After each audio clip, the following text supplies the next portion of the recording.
welcome to Dogs Down South, episode 101. It is the first summer episode. I think we can kind of say high schools, middle schools out there, they're drawing to a close, but I'm looking at the fact that UGA just sang Georgia on My Mind. They graduated their 2026 class, and so that's pretty cool. So that gives us the opportunity to jump in on our summer SEC series. But before I do so, let me welcome in my man Fish. How's it going, Fish?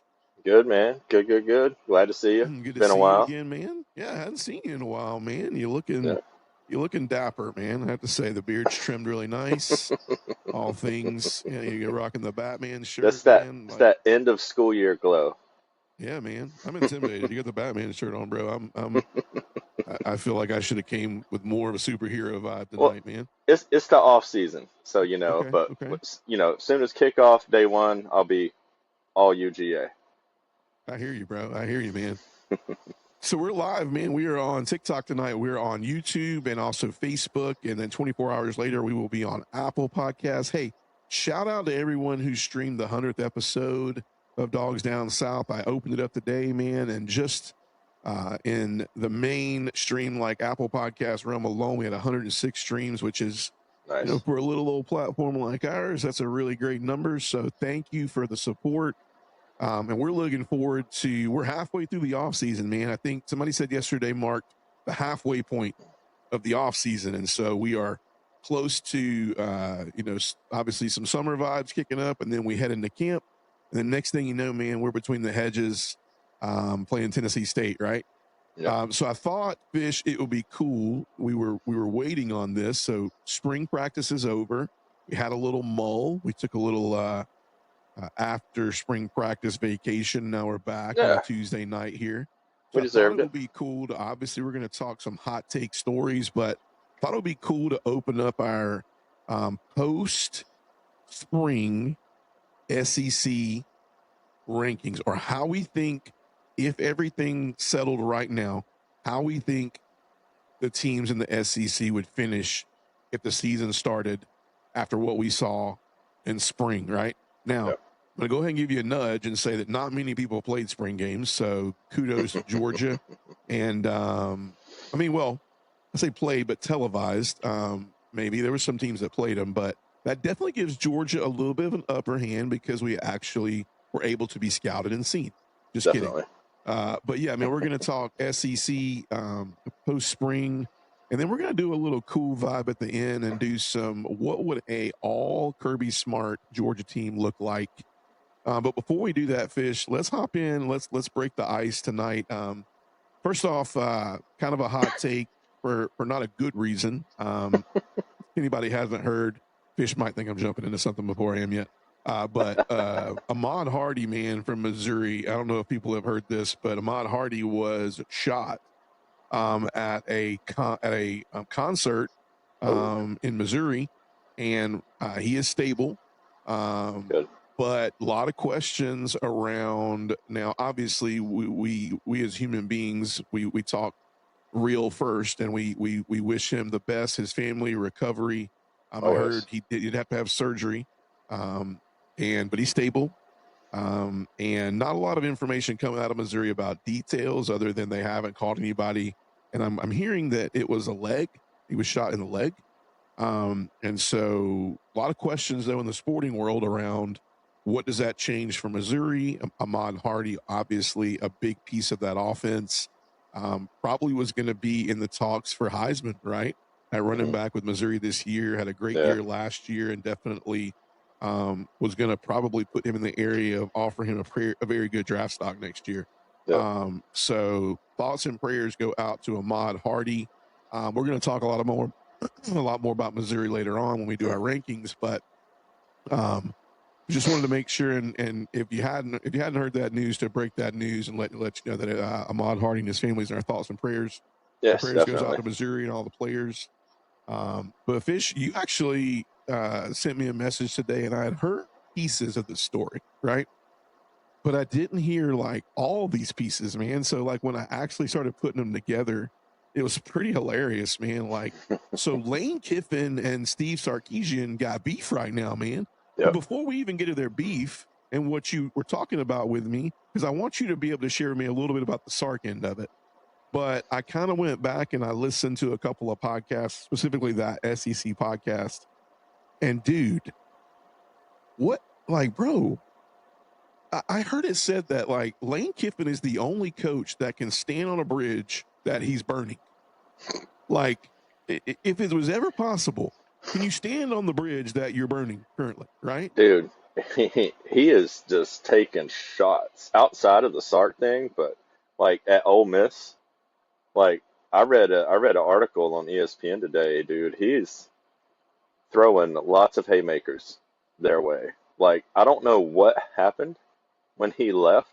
I don't know where all this animosity is coming from, but Right. he did like a 4 hour interview with Vanity Fair not too long ago, and wow. Bro, just let it Like rip. You just let it rip. Like, I mean, I had heard bits and pieces of this, but I honestly, like, you know, I've kind of took a little step back, just, we do a lot of covering, football, college football. And so I kind of take them a step back out of the media stuff going on. And then I heard bits and pieces through the SEC podcast. And then when you told me that other extension to it, I'm like, God, man, like, you're just fresh off the press, man. Like, the guy goes out there and, he spends 6 years at Ole Miss. And don't get me wrong, he did some great things at Ole Miss, but I mean, he made the comments when he was at Ole Miss. He's like, uh, I needed Ole Miss more than Ole Miss needed me. In other words, he's given that shout out to Ole Miss because, he was a broken coach. People know his past at Tennessee and USC, and then I think Florida Atlantic would take him back tomorrow. They don't give a rip. He was great for Florida Atlantic as no. far as they're concerned. Yeah. But like Ole Miss, like you're just taking jabs. So I'm gonna let you react to this.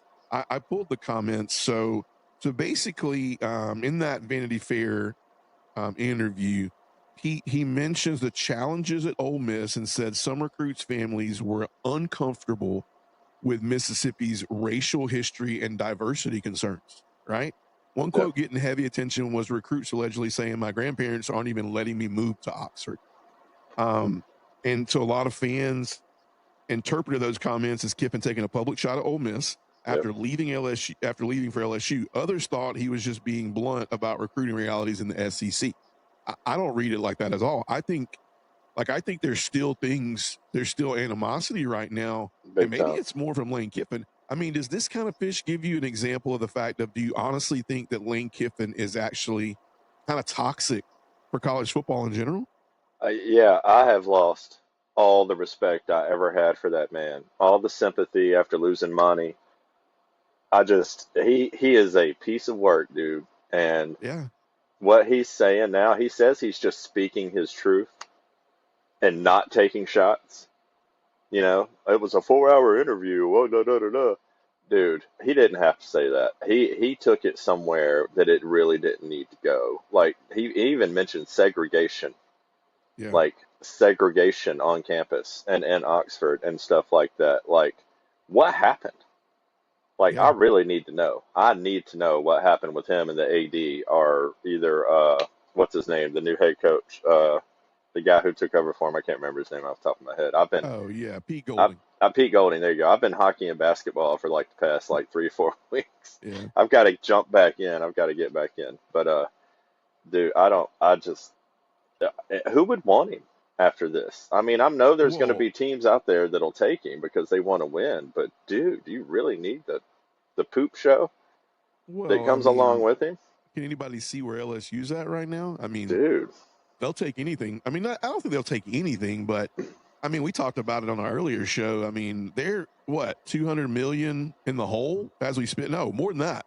They were close to. I have to go back and pull that episode, man. It's between him and the new basketball coach and what the payouts were for Brian Kelly and all these other coaches. Like, we're into the 300-400s of millions of dollars to get this guy who's obviously I mean, Lane Kiffin right now is a toxic coach, man. And like, me and you used to talk about Lane Kiffin, and I didn't like to go against Lane Kiffin. I do think he's a really great offensive mind, but me you as start well. to really look deep inside, man, and you go like, what is he a salesman?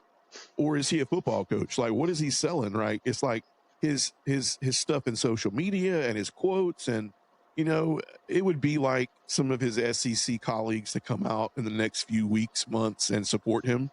Probably because he goes to them and goes, "Hey guys," kind of like when anyone was drinking binges at Tennessee and USC, and I mean Sark didn't come to his aid. Sark actually came to just hop in and go, look, you think, you think this is bad. Like, and he talked about, he reportedly said, Texas only accepts around 50% of transfer credits, while implying Ole Miss has looser academic standards, joking that players could take basket weaving and still get a degree at Ole Miss.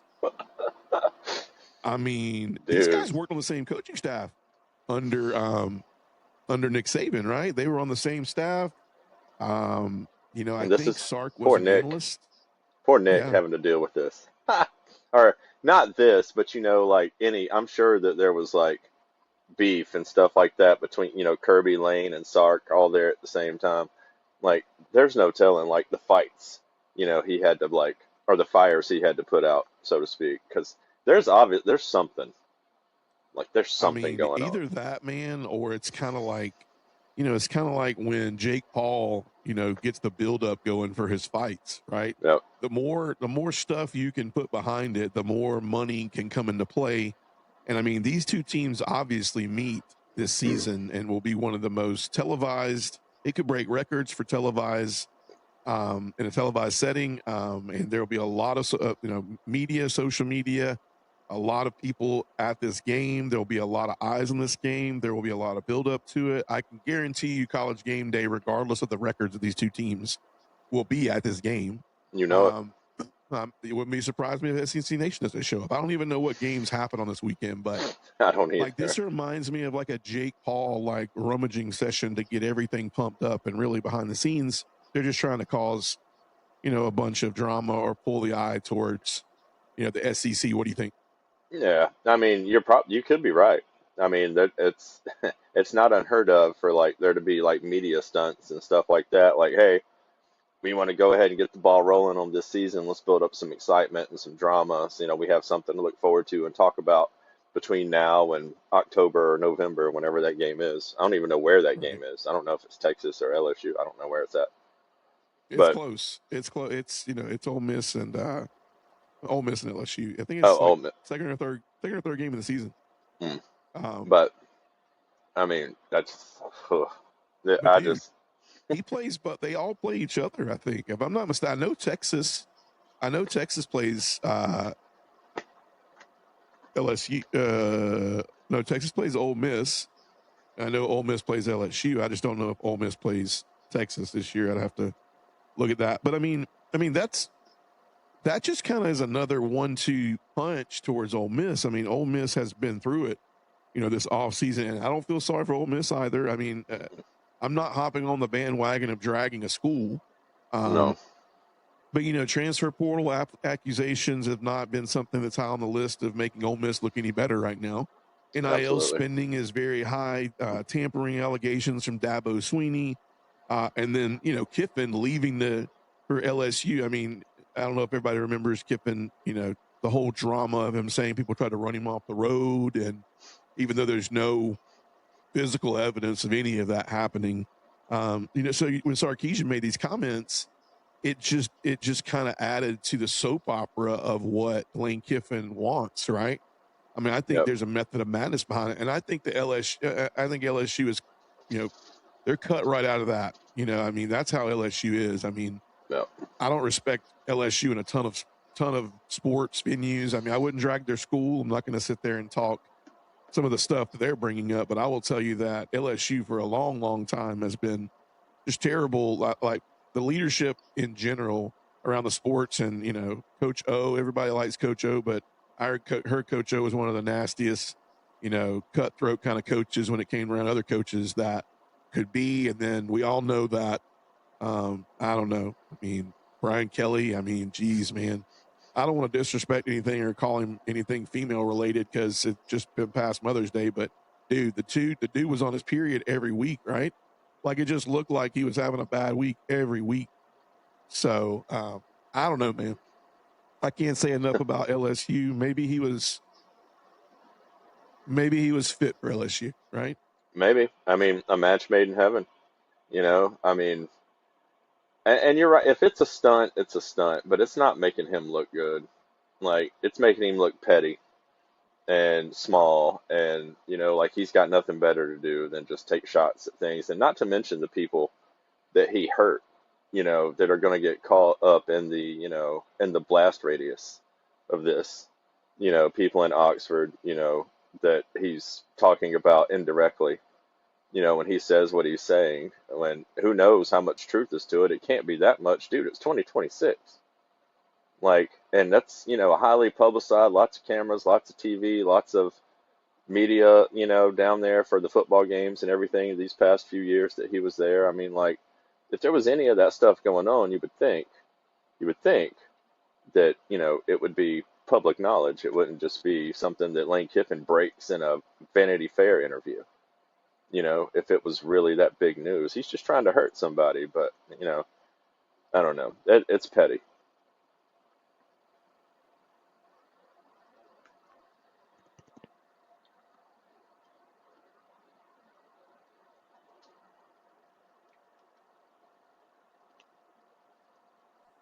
He is not. I'm sorry, I was muted. We're good now. He's standing on a bridge that he's burning right up Yep. under his feet, and I I like just that don't know how analogy. many of those you can continue to do that way, right? Yep. It I love almost that makes there a analogy. scenario where is he untouchable? Um, you know, when it comes down to any other high profile college jobs in the future, you would think it's LSU or the NFL or LSU or bust. Because I just don't know right now in the next 5 years who would touch him, right? Could be another Harbaugh type situation. He's gonna set the world on fire, then he's gonna bounce, and he's just gonna go to the league where Yeah. this NCAA crap doesn't matter. And that's exactly what Jim Harbaugh did. Won him a natty, and see you. Yeah. It could definitely be like that, bro. It could definitely be like that. But anyways, man, we want to talk about more than Lane Kiffin, but it's just Please. that's crazy, man. Hey, so let's hop in. So I thought it would be cool, Fish, to talk. Let's rank each SEC team. So this is technically our first little stab at our SEC summer preview, and we're going to talk about every single team throughout the summer. I'll give a complete breakdown, talk about what the expectations are for that team, win losses wise, what would be a boom or a bust for each team, what would be an over. I would call it an over achieving moment for them and an underachieving moment for each one of them. But for tonight, we're just going to literally talk about where we see each team coming out of spring. Obviously, they'll have fall. A lot can happen in fall in that 3 or 4 weeks in camp and things of that nature, and over the summer as some of these guys get more acclimated. Obviously, there's an area of kids that will be graduating. Remember, if we all remember, Nate Frazier was someone who came in late but made a quick turnaround and got on the field for Georgia. So it's not, we don't oppose to the fact that there are kids that can come in this time of year and make a huge hit on a team. And so we don't know much about that, but we do know what we saw kind of post spring. So let's hop right in. Fish, I got 16. I got number 16 right out of the box. I put Arkansas here. It was hard for me and Ryan. I think I've called his name 110 times wrong, but we're going to continue to call him wrong because I just like it. I think his real name's Silverfield, but Okay. let's go with Silver Fox. I like that one better. Silver Fox. But I think Ryan Silver Fox is going to have his hands full in his first year coming over Yeah. from Memphis in the SEC. It's really, really hard to find a win in SEC play for Arkansas this year. I know we do go to Arkansas uh, in, I think, the second or third game of the year. But massive rebuild after an already rough season. When in my opinion, the defense is going to improve from what I understand this year. A lot of Memphis, what I call the Memphis JV squad coming over. And so quarterback and defense both remain concerns. There's some pieces on the offense, but my question is, if Arkansas struggled in the SEC with Taylor Taylor, I'm so sorry, I just said Taylor Taylor. Um, what was the kid last year from Arkansas, the quarterback? I might need that, right? Anyways, got but drafted. Taylor Green. That's why I was thinking Taylor. Taylor Green, man, really, I thought one of the better quarterbacks to come through Arkansas in the last 10 years. Um, I agree. if we can't find if it's hard to find wins with him at quarterback, I mean, the two guys they got coming in this year, it's really going to be hard to find wins. What do you think about this one right here? What do you think about Arkansas? Sorry, Grant. Yeah, I it's hard to find, like you said, to find a win for them. 16, unfortunately, is going to be where they're going to end up this year. Not to say that they won't improve, and they may upset a couple of people, not us, but they might squeak a couple of a couple of wins out that we didn't see coming, but I'm not expecting much from them. So anything they do will be, you know, awesome for them, Yeah. because I don't think they're expected, anyone's expecting a lot from them this year. What do you think? What do you think the major thing is for Arkansas? Because I mean, I've heard there's money out there, and I don't want to go too far down this rabbit trail, but you look at Arkansas and you look at the body of work out there, and you look at some coaches out there. I mean, is it just me, or would it? Do you think it would have been a good idea to maybe keep a Bobby Petrino around, who, if I'm not mistaken, ended up at North Carolina? So he ended up on North Carolina's staff. That's a huge get, right? For them, yeah. Um, but do you think it was a good idea to maybe just start fresh and kind of go with a name that maybe is well known in the area of Memphis, but I mean nobody had heard of Ron Silver Fox before people had started pronouncing his name wrong. I just don't So know. Leadership, you know, off the field, I'm speaking of like maybe the higher ups, the people that are making these financial decisions.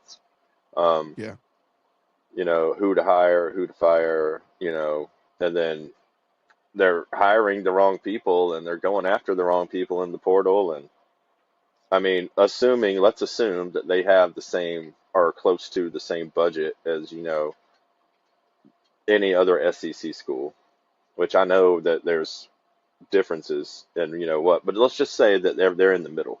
Okay. right.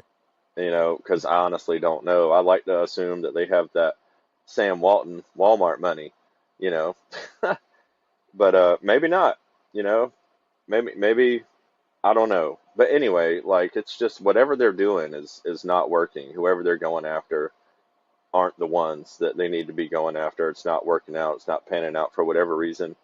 And they had some talent last year. They had one of the better quarterbacks in the SEC who was basically running for his life every Saturday afternoon and Mm-hmm. still was kind of impressive, you know. And Yeah, just imagine what he could have done with a more solid O line and, some actually skilled players around him, that can make some plays. And he wasn't having to, felt like he had to carry the weight of the world on his shoulders for that team. right. I don't know, man. But something's got to give. Maybe Yeah, this is where they thought they had to be. Maybe this is what had to happen because whatever the yeah, formula was before just wasn't working. yeah. Complete rebuild, man. It's hard to find wins for Silverfield this year, man. This is going to be, and here's the thing, man. Like they may know something we don't know, but I can tell you that I really do think it's just going to be hard. The defense was abysmal last year, and if it's Abysmal. questionable this year, and the offense takes a step back, I mean that questionable defense and a pretty, I would call it a decent offense, right? I mean Yeah. Taylor Green matched with Bobby Petrino, I thought had its moments. But if it couldn't spur out a lot of wins, I don't know what this can spur out. But we're not going to spend too much more time on them. 15, I got the Kentucky Wildcats. Now, this doesn't mean that I don't think Kentucky will be improved this year. I think Will Stein, there's already been some things changing for Kentucky, right? Hmm. Mark Stoops, I think I drugged Mark Stoops numerous years. I think this is 3 years too late that Mark Stoops is out. And apparently Yeah. he's a hot commodity because he's at Texas now. I say that with all sarcasm. They just have the money to give this man a job to sit there and I don't know, just look mad at the world. But I do think no matter what, I think Kentucky may not have an improved season from a numbers standpoint. So I mean, don't quote me on that this means they're going to make a bowl or they're going to, but I do think Will Stein is going to bring some things to Kentucky that has not been seen in a while via an offense. Hello. Mm, I can't tell you how long Kentucky's been fighting to have an offense that is reputable, and then maybe some seems like. toughness on defense. But I got Kentucky at 15. I like what Will Stein's going to do. The kid from Notre Dame coming in. I forget his last name. It's not Mensah. He was a backup for CJ Carr at Notre Dame, but so I'm hearing good things about him. I mean, he comes in. I heard it was a tight race between him and CJ Carr when they were battling it out. But I got Kentucky at 15. Fish, what do you think about Kentucky? What's your 15? You like them here? Like them higher?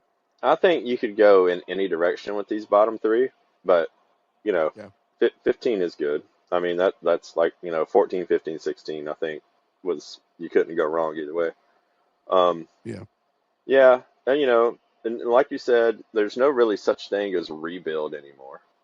right. With how fast you can turn a roster over, with the transfer portal and stuff like that.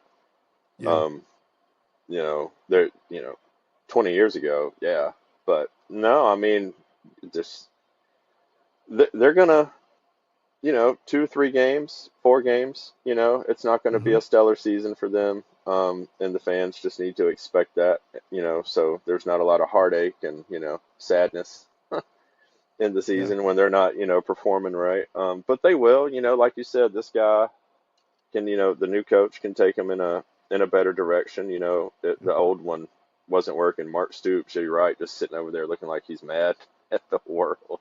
But, he just not never. not He not just just always ducked everything, man. He just ducked every bit of accountability for that team. yeah. But sorry, I just got an alert on my phone. Sark responded to the Ole Miss AD. Anyway, we're not going off on that. Anyway, I was trying to read. I got distracted. But yeah, not expecting much. But Texas, has some pretty good defensive minds over there. I know we're not talking about Texas, but Mark Stoops and Big Will.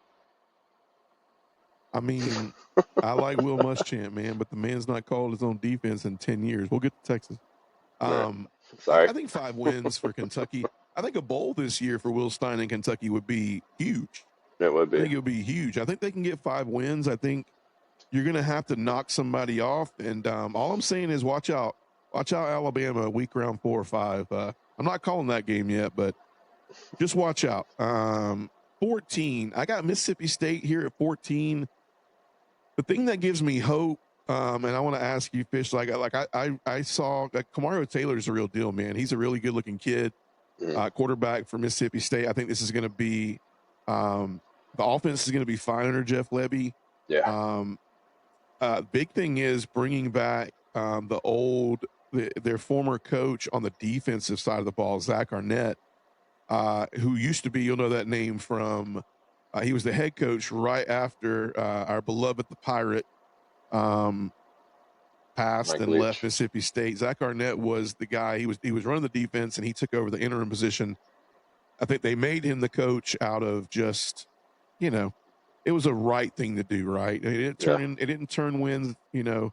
At that university, it didn't turn them into a powerhouse or anything of that nature. But maybe it was the right thing to do. But now Arnett comes back as a defensive coordinator. Does this mean the defense can head in the right direction? You know that. Kamario Taylor and Lebby are going to score points at Mississippi State. But I do feel like once again, like you said, these 3 teams, I feel like they can make an improvement in what they look like, but it's still going to be hard to make an improvement on their records in the SEC. What do you think? I agree 100% because the next 13 teams could all rattle off 8 wins, Yeah, 7 wins. I mean, any given Saturday. I yeah, mean, you never know. But yeah, it's a hard slate this year in the SEC plus 9 conference games.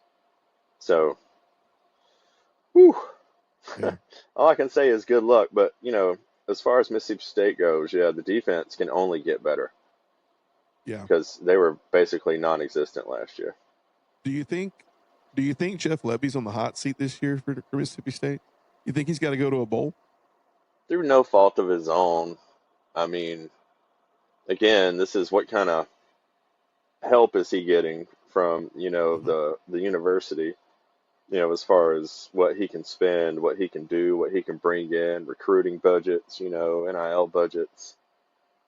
Like it, football has evolved, and you have to be a smart business guy at the same time as a good football Mm-hmm. mind now Right. to be Right. successful, I think. Or either have people that are good at business because Mm-hmm. whatever you like or whatever you want to say, there is a business side to football now, college football. Right. Mm-hmm. It's almost bordering on semi-pro. Um, Yeah. yeah, I don't know. It's whew.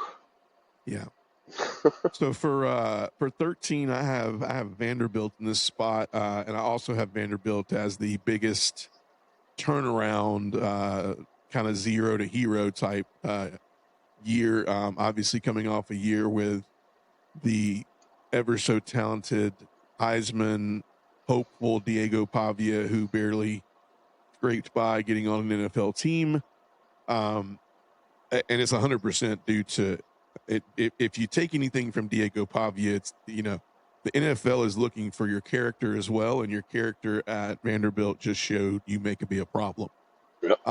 So I have Vanderbilt here. I think Clark Lee gives me hope over these other three teams. That's it. I mean, I do think Vanderbilt loses a lot. I think Jerry Curtis is going to be maybe in the mix of they're going to have to play him because to get the money and to get the experience they need to make the money count in their sophomore year. I think they'll play this year out. They'll spend the money next year in the portal, try to build this team back up so that Curtis's sophomore year, if he has enough reps and he is the real deal, like Georgia saw him being the real deal. Yeah. He didn't want to sit, or I don't know if he didn't want to sit or the money was overwhelming. We all know Georgia's not going to pay what some of these schools are desperately paying No. for. I mean, and so there was no shocker when Jared Curtis went to Vanderbilt. It was money, right? It's like Yep. there was no shocker the last few days where we've seen, 4 and 5 star athletes decommitting from Georgia. I mean, the players that are decommitting, Georgia's invested in already. The other ones that are on the fence and decommitting is because they're better offers from places like Miami, who, I mean, let's just be honest with Miami. They're playing with daddy's money. It's going to Yep. run out sometime soon. I don't know It where it's is. coming from, but it's going to run out Yep. because, I mean, I do think Darren Mensah looked great. His spring game was great, but you're also playing against the Miami defense, who I I don't know. They lost a lot. They lost A a lot to the lot. NFL, a lot. So I don't know what to. I don't even want to go there and start that whole scene. But I got Vanderbilt here. What do you think about Vanderbilt this year, Fish? You like him in this spot?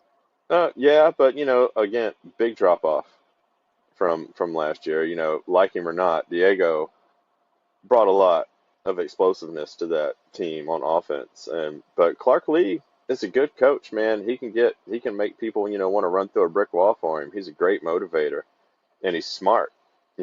He's very smart and calculated in everything he does. So right here sounds good, but I think the next four teams, are all going to be on the same kind of on the same level.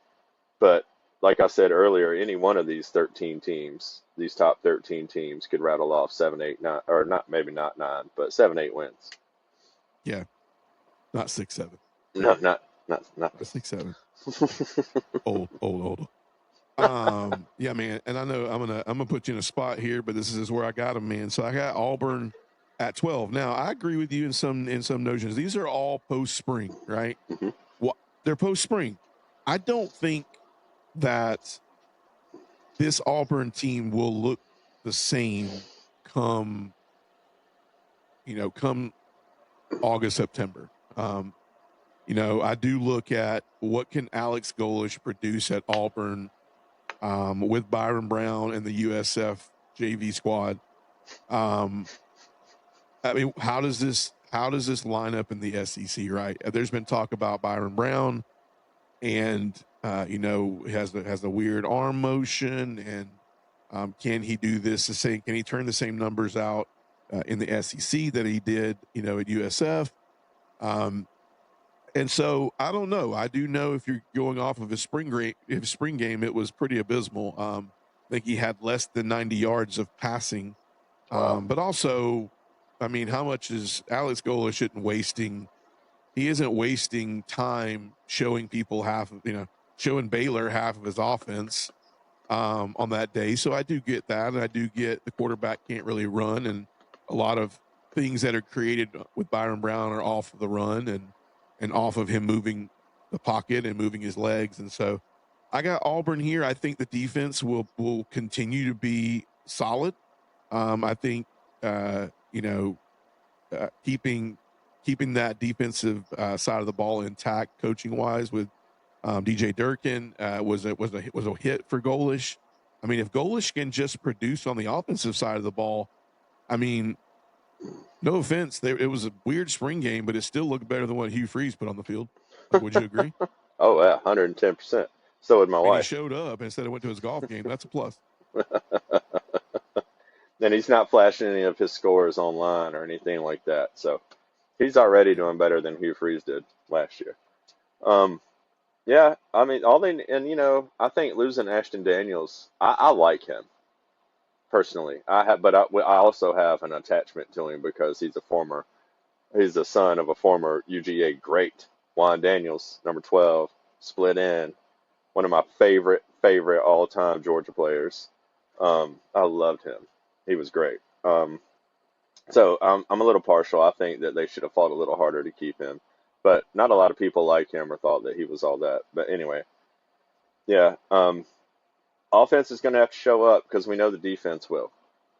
And how Yeah, much of the spring game was the defense just being that much further along than the offense is right now?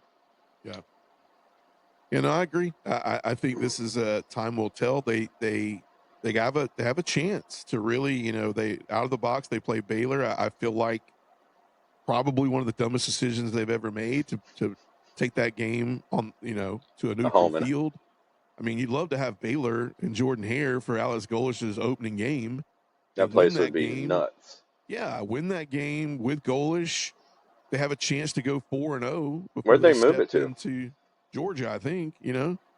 I think they have a great shot at going 4-0 if they beat Baylor. Yeah. And so Where did this they could move that change a game? lot. They moved that game to, I want to say it's Mercedes Benz. Really?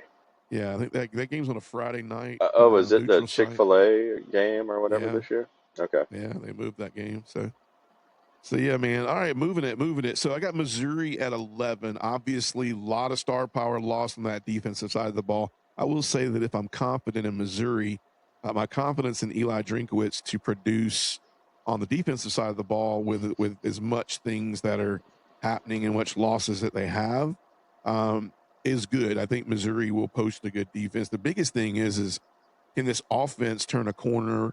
Obviously, Austin Simmons coming over from Ole Miss.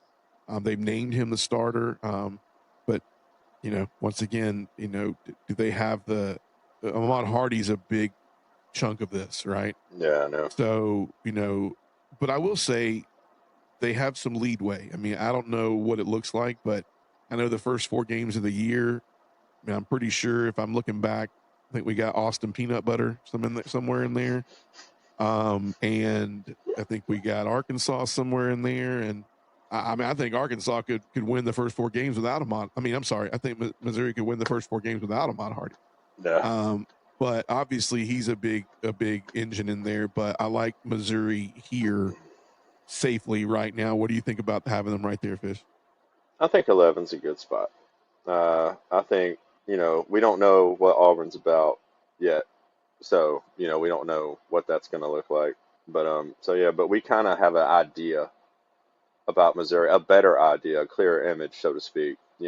about what we're going to get from Missouri this season and Eli Drinkwitz. Yeah. Well, I will say, I mean, I did sit down here and I looked and I went, man, we're breaking the sad news of Ahmad Hardy. And it does give me questions about was that enough for Auburn to kind of swap spots? Because I like what Cobb's done at Auburn, Yeah. and I like. I mean, the biggest thing for me was Austin Simmons has seen SEC defenses and he's played against them and we've seen what he can do against them, and that's kind of what's riding it out right there. All Hmm. right, at 10, I got South Carolina at 10. This is another one I agree with you could go a little bit weird, but man, but then it makes you second guess yourself because I'm hearing that, I think his name is it's a left tackle they paid an arm and a leg for. I think it's Peak is his name. Hmm. Um, but just when they thought they went out and rekindled this offensive line, they're going to get Lenore Sellers some time. They go and they get Kendall Briles as their OC, and you look at everything, and then Shane Beamer is sitting there, and there's people that are questioning: are all these players that are hurt right now, are they actually going to be there when it's time to put up or shut up, or did we waste all this NIL money, and you went and let these players play, pick up basketball, and half of your NIL budget's sitting on the bench, in a sling or Walking around in mobilizer. street So clothes. exactly. So I mean, yeah, I like the addition of Kendall Browse. I like the addition of Lenora Sellers. And if you ask Shane Beamer, South Carolina is they're a playoff team this year, right? I have them here because I can't trust anything until I see it. I can't trust another Lenore Sellers year at quarterback until I see him being protected, right? Yeah. What do you think about South Carolina here? Somebody needs to tell Sugar Shane that they haven't extended the playoff to 48 games yet. We're close. We're close. Yeah, you're right. Right when 24 hits, we're going to move to 48 the next day. Yeah, I know they're going to be Crazy. talking about it the next day. All right, so when are we jumping to 48, 64, 72? Let's just mirror the NCAA tournament, March Madness. Let's just do that. And then March have like Madness. Old Yeah. Dominion and North Polk State, right in there. Nuts. Absolutely nuts, man. I No, don't know, man. Like, that's the thing. That's the kicker for me. I like Nick Harbor. I like Lenore Sellers. I like, me this too. defense. I like, who's the kid that's going to go top 5 pick, defensive end for South Carolina. Let me see if I can pull his name really quick. It's right on the tip of my tongue. And of course, it just updated. Um, who's this kid's name? He's gonna be a top 5 pick next year. It's not down there, but yeah, Yeah, I mean, he's a monster. South Carolina looks to be. I just got to see that offensive line. It's gonna rise and fall on if Lenora Sellers has time to do what Lenora Exactly. Sellers can do, because people may not realize this, but Lenora Sellers has a lot less rushing yards than you would think. Now he's been sacked 110 times, so that doesn't help his positive ratio to rush yards. No. But Byron Brown comes in, and Byron Brown's putting it to him in the area of rushing yards. So it's gonna be weird. I just got to see what this offensive line looks like. I think they're safe at 10. They're about where they need to be. Yep. I got Florida, the Florida Gators at number 9. I think Florida could do. This could be a year. If I'm hearing coaches talk about their teams from new coaches, this is a guy that has me pretty pumped up. As a Yeah. matter of fact, he said that if he didn't make a bowl, he might as well just jump from the top of the stadium. He literally said that. He said, He's not wrong. somebody said, what's a great year for you this year? And, somebody said, is it 8 wins? Is it 9 wins? Is it playoff berth? And then somebody spat it out. They were like, is it a bowl game? And he looked over and he's like, if we don't make a bowl game this year, I'm just going to jump from the top of the stadium. So let's pray to God the HR didn't hear that at Florida, because there are going to be some pissed off people. But I like Florida here. What do you like about Florida here? Well, I think that's a good spot for them because I think, as far as all the first year coaches, and I'm not counting the Lane Train as a first year coach, even though he's at a new school. But but new coaches in the SEC, of all the new coaches in the SEC, I think he's got the most legit chance. to make a big splash this year. And he's not wrong. I think he's going to I think he's going to be hot seat material if he doesn't make a bowl this year with all the recruiting they did and what they got out of the portal this year. Um, all they need is a game manager. That's all Right. they need.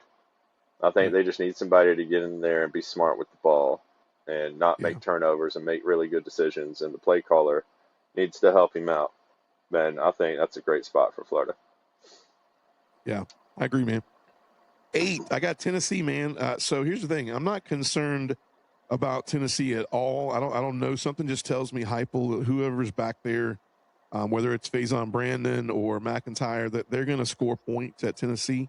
Yep. The biggest thing is can Tennessee and Jim Knoll can they turn this defense at Tennessee back around and just be respectable in that area and not have to drop 50 points to be in a football game? Um, he might even be the most he might be the most important ranked hire in the SEC as far as swaying whether a team's going to do great things this year or be average. I mean, I think if I'm not mistaken, and it's very weird, man. It's very kind of what's the word for it? I don't know what the word for it really is, but you got to look back and go, man. Is Heupel going to rise and fall on the Jim Knoll hire? Like it has to be a hit. Do you agree? Yeah, I think you're right. It kind of has to be, and they're eventually going to lose patience. He did make the playoff a couple years ago, but lost in the first round. Uh, um, he's just been hitching his wagon to not, I mean, quarterbacks that aren't living up to the hype the past couple of years. And I think that's his downfall as well because you got to be smart to run that offense and you got to be fast and you got to be able to move fast, not necessarily run fast, but like think fast, react fast. Because you don't Right. have much time to settle in, think, oh, I just made a bad pass. Oh, I got to turn it right back around. I'm under center 6 seconds later, 7 seconds later, however long between plays some sort of crazy number they have, and if you can't get over your last play, really fast, you're, going to struggle in that type of offense. I think he just needs to find the right quarterback because I definitely don't believe that any of the previous three were the right guys for that offense. Right. Yeah, I agree. I agree. Now, this could be the most controversial place that if this stuff lands on the right social media outlets, we could have some pissed off people. But I got Alabama here at 7. I think this is a crucial year for Kalen DeBoer. I think Keelan Russell looked really good. I think he will be the guy who comes out with the job at Alabama. Don't quote me on that. But I think the defense will be pretty good. I think they did a pretty good job in the portal. I think some people are questioning whether DeBoer kind of what I would call he didn't push all his chips in this year in case he needs to build a team next year around Keelan Russell, and Keelan Russell has a little bit of a growing pain type year this year. Yeah. Um, but I do believe that it's going to rise and fall, like we talked about at Tennessee. This year will rise and fall on this offensive line for Alabama. If they can't run the football and Keelan Russell can't have some pressure taken off of him with running the football and the offensive line being able to protect him, this is why I have Bama at 7 because I don't know, man. They had a much better offensive line last year, and Ryan Grubb could not figure out how to run the football at Alabama last year. I mean, Nick Saban is having heart palpitations when we're having to snap the ball and run an end around on 4th and 1 or throw a left tackle screen to Caden Proc. I mean, Nick Saban's literally having heart palpitations, man, because we can't line up at Alabama and run the damn ball. Yeah. So that's why I got them at 7, man. What do you have? You got Bama here? You got another place? I'm So, willing to hear it, but I'm taking my chances and putting them here, man. so what you're saying about Nick Saban is hilarious. It's like, okay, so he DeBoer got the keys to the Ferrari, okay, and then he went and he found like the bumpiest, most pothole filled road that he could possibly find in the state of Alabama, and he's going 90 miles an hour down it, Mm-hmm. just doing everything he can to mess it up. Like, Mm-hmm. how can you call yourself? an offensive guru and hire Ryan Grubb, who was supposed to be the best offensive coordinator that college football has ever seen, and do what they did running the ball last year. Yeah. Like, I mean, I even mean, with mediocre talent, bro. yeah. I mean, Nick Saban has, I mean, and I respect Nick Saban so much. I've listened to a lot more of Nick Saban's when he speaks on leadership, things of that nature, and how he talks to other places, organizations, and teams. But, I've heard him give the speech about what does it take to break you. He Yep. talks about, how they take and they test glass. And the way they test glass or windows, I should say, is they go, what does it take to break them? And that's how they test durability and what's more, cost efficient and less cost efficient. But he talks about how at Alabama, one of his big quotes is toughness. Like, we want to line up on the other side of you, and we want to be known for a team that, you know, we're so tough, like we can't be broken. Like, you physically don't want to play us. Now, I just said all that and drew it out to tell you that there's not a lot of teams that are going to face Alabama this year, and I'm just here to tell you, including Georgia, that are going to look at Alabama in the way that people have looked at Alabama in the past, and that doesn't bode well for Kalen DeBoer, because there are a lot of people out there that go, there ain't too many more times that Kalen DeBoer can have these mediocre years that Alabama is not going to erode at the bottom of the foundation, right? Well, It's just, I think you said, I mean, it's just hard. I think it's hard for Nick Saban to look back at this. And the Ferrari thing is absolutely right. I mean, if anything, I'd add to it. I think he went Ferrari to you see National Lampoon's Vacation, when he goes to get the car and he thinks he's getting the blue, silver, something the and he sports gets whatever, and the he family ends up with a truckster. metallic P. Like, bro, Yep, it's like that. Like, yep, you thought you were pulling up for the blue sports car and you got the metallic P, dude. And when we all saw the metallic P, bro, it was yep. a hot mess, dude. It was. It was a hot mess, bro. So I don't Yep, know. For the time being, I just got Bama there, man. yeah, We're gonna dive deep into it over the summer, but that's that safe for works. them. I got Texas A&M at 6. A lot of questions built around Marcel Reed, right? Hmm. Um, Marcel Reed for me is the big X factor in if Texas A&M takes a step forward this year or takes a step backwards. He was prone to interceptions last year, big game scenarios. He just didn't show, for me, the big game atmosphere, arm, resiliency that would just take Texas A&M to being that dominant force. And he's going to have to do that this year because you're dealing with a new play caller at Texas A&M, and we're really going to see if that's going to work out for him. So I got him at 6 here. The only reason I got him a little bit above Alabama is because I like what returns on the offensive line, the defensive line for Texas A&M. So what do you like about Texas A&M? Are they in a good spot here? I love Marcel Reed. I think actually 6 is a little low. I would Okay. have them at 4. I would Okay. have them personally in front of the next two teams. Okay.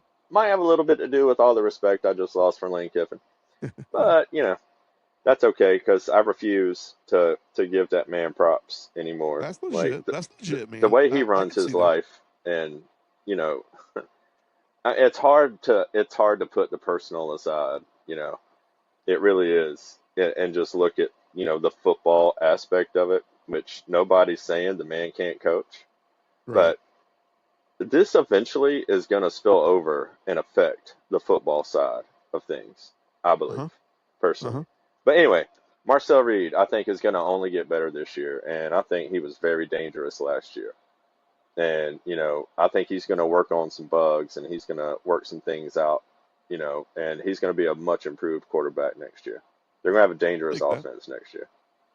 I dig that, and I think you're right. I think these 3 teams coming out of spring, I think we'll see a lot more when the rubber meets the road per se in the fall. But I think the biggest reason why I had Texas A&M and I had LSU and Ole Miss is because I do think that without showing too much partiality, I do think Ole Miss still has one of the top 3 quarterbacks in the country on Can't their deny that. roster, and I think LSU, you can't count out Lane's offense. You can't count out the fact that they spent $45 million on this roster. Yeah, That doesn't always connect, but true. If they can get it to connect, he had a lot. He had some talent at Ole Miss, but the talent he's able to garner up in the small amount of time at LSU, if it all clicks, the only positive thing I have to say about Lane Kiffin tonight is like he's wasting running his mouth and he's wasting his background and his legacy on what he's wasting it on because he's a hell of a coach and he's a hell of an offensive mind. Yep. That's the only thing. I don't even say he's a hell of a coach because that encompasses everything. He's a hell of an offensive mind. That's all I'll say. I got Ole Miss at 5. I think the questions for Ole Miss is they did a great job of the portal. Trinidad Chambliss comes back. Kewan Lacey comes back. A lot of skill players coming back on both sides of the ball. I think the key this year is can the new OC, I think his name's John Parker, don't quote me on this, Wilson. That might be an actor. I have no idea. But I know he's an old Alabama quarterback, John Parker right? Wilson. That might be the right. Yep. You're right. I'm gonna get the name right when you're talking, but I think can they still be explosive? I think Pete Golding will produce a pretty good defense, but can they provide the offensive buffer per se that Ole Miss has given this Ole Miss defense, Pete Golding's defense in the past to carry the team? That'll be the big crucial answer. And can Trinidad have the same kind of offensive line play? Can they run the football effectively so he's not running for his life? Although he's pretty good at running for his life, it still doesn't make for a great scheme. Yeah, we saw it. What do you think about Ole Miss here? I know you mentioned you have these teams a little bit different, but if not here, what do you think about them in general post-spring? I think the offense is legit. Going to be one of the better offenses in the SEC this year. It's hard to deny Trinidad and Kewan Lacey, dude. That running back, he might be the best running back in the SEC. And I know Georgia is in the same conference. And I know I said what I just said, but that man was great. That man's good. And Trinidad is just going to open up things for him, too, because you got to be aware of so many things with him at quarterback now. And if he has anything close to the type of season he had as far as the game goes against us, Sugar Bowl last year, Ole Miss's offense is going to be scary good. Yeah, I agree. John David Baker is what I was looking for. There you go. Parker Wilson, man, I went straight. We were talking about Alabama. That might have had some probably things going on in the back of my brain. Yep. 4th, I got the LSU Tigers. I think just Lane Kiffin's offensive mindset could become very terrifying if Sam Levitt can run it and if he's healthy. It could be terrifying. They have great athletes at LSU. They have they've compiled a great roster. Health at QB, biggest question, is Sam Levitt going to be able to run that offense, or is it going to be somebody like a couple of these kids that they brought in with a lot of talent, but I don't know if it's ready yet to be this year. I think a lot of that stems off of how that can click early. And I think, once again, Blake Baker returning as defensive coordinator for LSU, that's a great piece of the puzzle on that side that keeps stability there. So if we're betting on anything, we're betting on Lane Kiffin and the offense. And I do think that, I bet pretty high on that, man. This is definitely, LSU has to be a playoff team this year. You can't have that roster and not be. I got him at 4, but for Lane Kiffin and hopefully his mouth, he might want to produce a better looking team. I agree. His quotes. What do you think about LSU? Do you have him here or do you have him lower? No, just nothing but personal reasons why I would have him earlier, because everything you said is money. He's a great offensive mind. I'm not going to say generational, but the man knows how to put an offense together, and he knows how to run out of the portal, and he knows how to get a bunch of guys to play well together that haven't been around each other much. And that's impressive, Yeah. Because a lot of people are scared to even try to do what he does with the volume of transfers he brings in and out of wherever he's coaching. Right. So, props to him. We'll see. Yeah, as you said, when rubber meets the road, we'll know. Yeah, man, it's gonna be fun to watch. That game, that Ole Miss LSU game, man. The popcorn better be on. You ain't lying. And the beers better be cold. Yes, sir. I got in these next 3, you're gonna see. Let me say the next 2. Let me be show a little partiality here, but Yeah, it's I all think the good. next It's our two podcast. teams, yeah. It's called Dogs Down Um, South. So there you go. There you go. It's not the Longhorns down north. Well, yeah, south. Um, but I think a lot of these teams could go different ways for a lot of people right here. I think a lot of people though have Oklahoma in this spot. You got John Mateer returning. It's all built off of if he can be healthy. mm, Um, can they get offensive firepower to mix with Venable's defense? It looks nasty again. They added this kid back for his 10th year of eligibility after they gave him a waiver. This just blows my mind. These NIL waivers, man. Like I stumped my what's the toe when I criteria, was. bro? Like, what's the criteria? why why why do There some people obviously get it and isn't some one. people don't? I mean, There makes no obviously isn't sense. one. It's basically, if you show it for one, you got to show it for the other. But you gotta Exactly. make sure that you set the standard what the standard is, hmm because once you lower the standard, it gets a little bit muddy. Yep. Hence the name. You lower the standard, so it's in the ground. It's muddy. It's muddy. Um, but yeah, I mean, Brent Venables is going to have a great defense. I mean, Nagy has shown to be a great asset and somewhat of an NIL GM for Yep. Oklahoma. They added receiver transfers, Terrell Harris from Virginia, Parker Livingston from Texas, to join Isaiah Satania. I like that name, man. Satania. Satania, man. That's But awesome. they've added some tight ends. I don't know if you guys noticed that he also did a walkout with Morgan Wallen, but the kid from Tennessee, man, was a tight end at Tennessee. Is the tight ends coach now Hmm. at Oklahoma, and his name is it Witten? What was Jason Witt? Jason Witten? Man, is the new tight ends coach at Oklahoma now. A lot of people think it's because his son is a huge tight end target, and to make sure and kind of get him to come to Oklahoma. It's like they'll let you come hang out and watch some tight ends for a couple of years so we can get your son on campus. But I That's don't know. hilarious. But he will be. I got Oklahoma here. hmm What do you like about Oklahoma this year, Fish? John Mateer, bro. And I'm not saying that because it's on the notes. I'm saying Yeah, that because I want to see what that man can do without a hurt hand, you know, and doesn't have to rush back from an injury. Let him put together a whole season healthy. I hope he does. Got nothing really bad to say about him. You know, he's gonna improve. I know he's working hard on his craft this summer and this off season, and that's three's a really good spot for them because I think they're just still just a little smidge behind the next two teams. yeah. All right, so I got Texas at 2. Arch Manning should look more comfortable in this offense, right? A Steve Sarkisian offense. Even though I've said this multiple times, Steve Sarkisian's time at Texas, every single year the offense has digressed. This could be a year where it doesn't, but I don't know if it can digress any farther.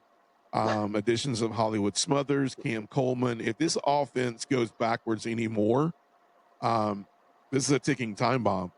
Does it get the feeling, Fish? I mean, we could talk about Texas a lot. We're going to talk about them a lot because in the offseason, Texas and Georgia are picked both in different media pools to finish first in the SEC in these spots. We'll talk about them a lot. But I guess the big question I have is does it feel like a make or break year for Texas? Like, what is boom or bust for Texas? Is boom like national championship and bust like win a playoff game, or is it like even if they make a playoff game, is it a bust? Like, is it like fans won't be happy if they take this roster, which is $40+ million, and they just make the playoffs and they lose? Like, is Sarkeesian still screwed? Uh, Maybe, and I think that you know I'm gonna not come to the defense of Sark by any means, but I think Quinn Ewers was way overrated. Way overrated. I don't think he was near as good as advertised, and I still don't. And maybe he'll go to the NFL and have a great, maybe he'll play and have a good career with Miami. Is he still in Miami? He's still in Miami, right? Who are we talking about? Quinn Ewers? Quinn Ewers? Yeah, he's in Miami. Okay. And, but yeah, and Arch underperformed last year because, good Lord, the man would have had to put a Heisman campaign together just to keep up with what the media was saying we should expect from him.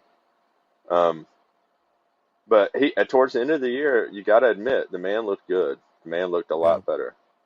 yeah, So, I think Oklahoma right here at 2 is good. I think make or break, probably.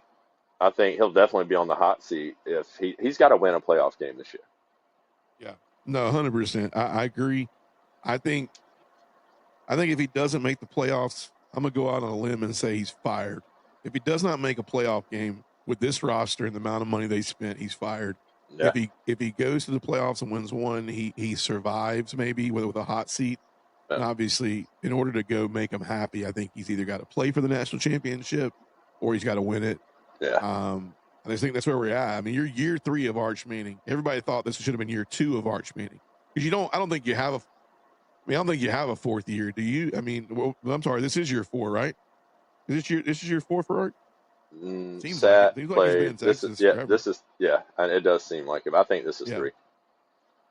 Obviously Fish at the end, and we talk a lot about Georgia and our roster. We have Georgia here.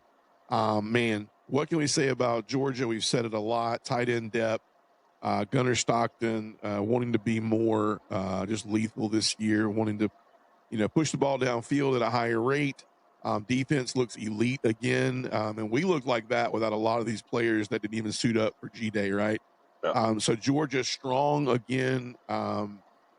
So I'll finish the night with this. We were going to do a little all Kirby Smart team, but we like to keep it to around a power hour. But what do you think? Just finishing out the night, like what do you think is the most crucial piece of why Georgia is sitting at these rankings right now? I know these are my rankings, but why do you think they'd be here at 1? What gives you the best post-spring confidence that they're here above a Texas or above an Oklahoma? Definitely want to unpack the all Kirby team next week. I'm down if Yeah, you're yeah, down. yeah, yeah. Okay. No, definitely. Because that sounds like We will be that on sounds like next a week fun one. doing that. Yes. All right. Georgia, Kirby Smart, Yeah. the most proven coach in the SEC right now, most proven Yeah. coach in all of college football right now. I would expect nothing less. Yeah. I agree, man. We're going to talk. We got a whole off season, man. But I Yep. just really think the more we unpack this team over the summer, the more exciting people are going to get. And there's been That's right. years where we've sat here, and I'm not going to lie to you. I think some years we forced some wannabe excitement, and some people were like, "Man, we're excited about this because of all the things we've heard." But I'm excited physically about what I'm seeing from some of these players Yep. and some of these relationships that could only get better over the summer. So super excited about that. That's how we're unpacking our 16 as far as post G-Day. Fish. We're finishing up for the night. We will unpack the all Kirby team next week. Awesome. But my battery says we're dying right now, so that means we're coming to a close. Any final thoughts for tonight? Just another week closer. Another week closer, man. Another week closer. America's Got Talent's right around the corner. I remember that. Man. That's my barometer. That's how I measure how close we're getting. We're getting there, man. School's getting out. Just closer and closer. Can't wait, man. Yeah, man. All right, my brother. Well, we will be with you next week, but we will definitely put it on the radar for the all Kirby team. That'll be a fun one. But yes, for myself and Adam Fisher, the Fish, make sure you go follow us on Apple Podcasts, YouTube, and TikTok, Spotify, Dogs Down South, as well as Facebook, Dogs Down South. You guys have a great night. And as always on Dogs Down South, go Dogs. Go Dogs.